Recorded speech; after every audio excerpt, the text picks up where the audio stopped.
અર્જુનની વિહવળતા જોઈ, અર્જુનનો વિષાદ જોઈ.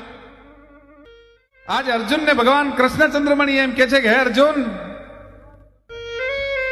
તારે યુદ્ધ કરવું કે ન કરવું એના માટે હું તને આગ્રહ નથી કરતો, પણ મારે એક વાત તને કરવી છે. સામે કાકા હોય, ભાઈ હોય, મામા હોય, ગુરુ હોય, બંધુ ગમે હોય, પણ એક વાત શાસ્ત્રનો નિયમ એવો છે કે અગ્નિદત્ત, વિષદત્ત, નર, ક્ષેત્રદાર, ધનહાર અને બહુરી બકારત, શસ્ત્ર ગહી અવધ ભક્તિ ષટકાર.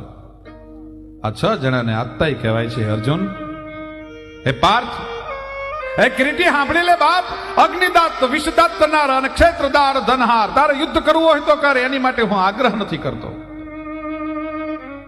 પણ 6 જણા છે ને એને આત્તાઈ કહેવાય છે. એ 6 અંગ કદાચ ભેળા ન થયા હોય અને એક જ અંગ આત્તાઈનું હોય